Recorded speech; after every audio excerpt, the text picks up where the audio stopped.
Let us now look at the ettal adavu first layer, the legs. It's a simple Prankanam on two sides and then Garuda Mandalam in front. Let's see it. 1, 2, 3 and dhit teyum ta ta te dhit teyum ta ta te dhit teyum ta ta te dhit teyum ta ta te. From here, we are always constrained for space. So let us learn how to do it with the constraint.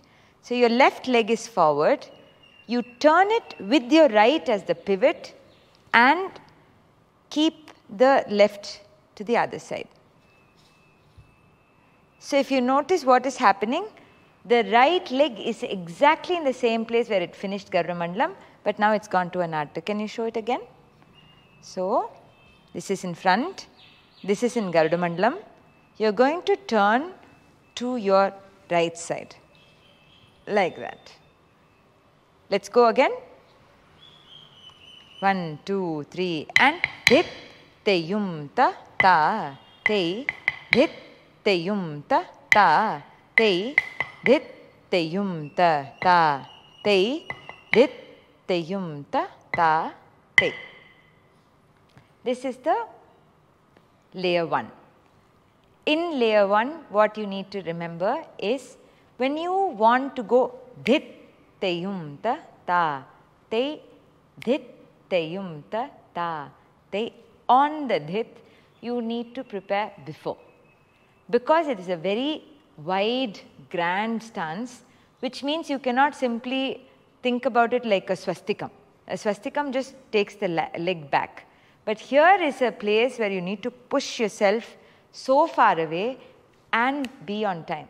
So when you want to be on time, you have to start one beat before. So you prepare by taking the leg to the opposite thigh before. So if you have dalang kutaka dikutaka tadinkinna tom dit te yum ta ta te and dit. So that and or tom, that one matra before will be required in order for you to come on the beat. Let's try it once again. Let's go in Takkadimi so you can understand it. Dalang kutaka dikutaka tadinkinna tom dit. Yeah. Dalang kutaka dikutaka tadinkinna tom dit.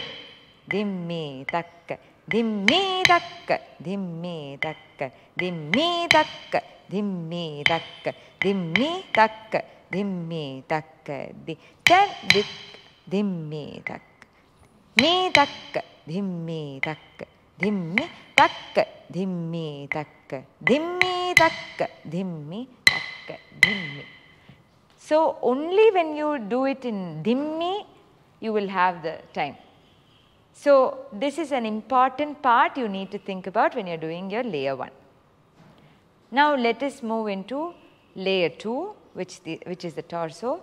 In this particular adavu, we will do the layer 2 with the hand movement, but not from the way the actual adavu is done coming from Natyarabham, but just going to the final place without that. That can be our layer 2. Let us do the layer 2.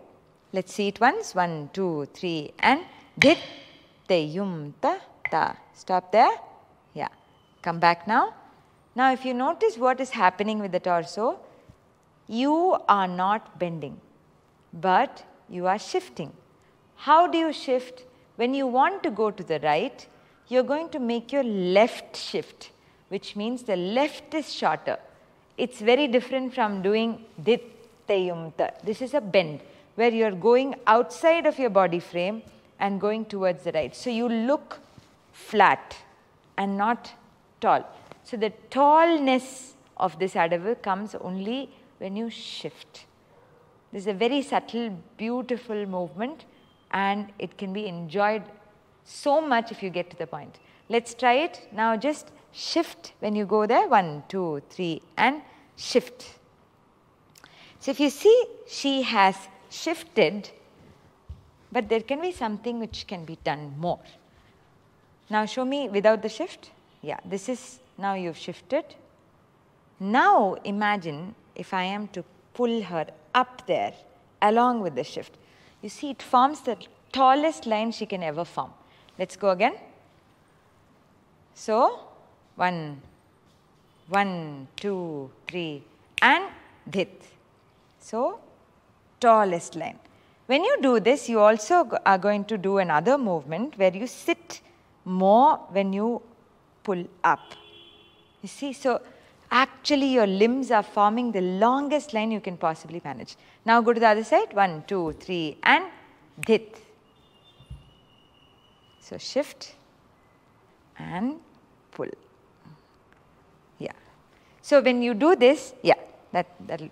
So the thing is, it's not one single movement, but 3 together. So first you're going there, you're shifting, and when you pull up, you're also sitting more on one leg.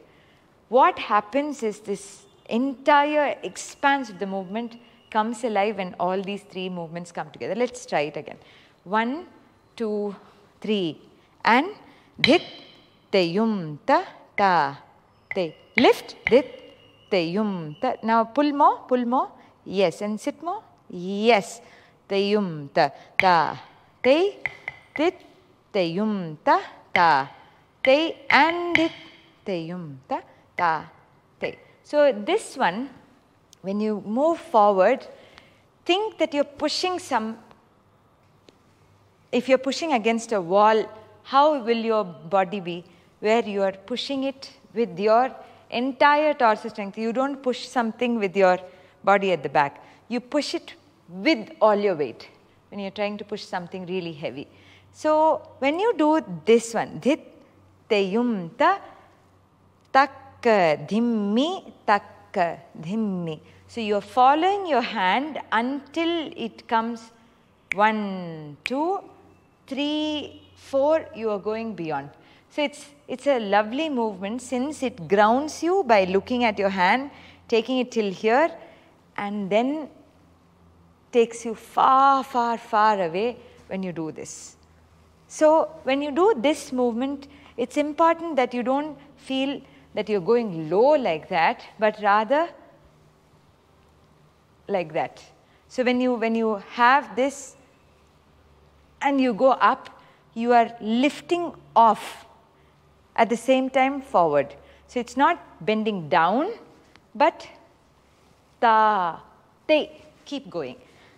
It's a phenomenally put together Adave, and I think as a Bani, Kalakshetra has really worked on this particular Adave in so many decades that it stands at its pinnacle, really. Let's try it again. 1, 2, just the forward. 1, you can go back so you have enough space.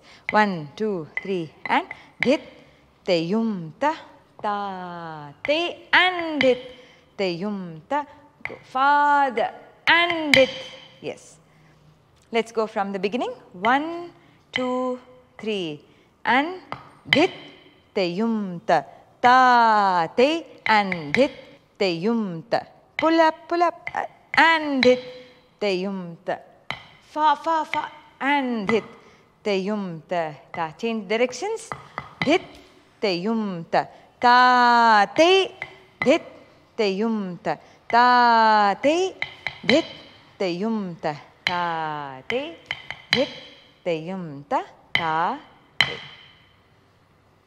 So this is your intermediate step. So it's important that you first get this in place before you try it with the more ornate version of it. But personally, if you ask me, getting to the essence of the movement is more important than adding embellishments. It's important that you lay the foundation firm on which you can do Attami, this, that, and that. But it's important to get to the essence of the Adavu. So you practice layer 1 and layer 2.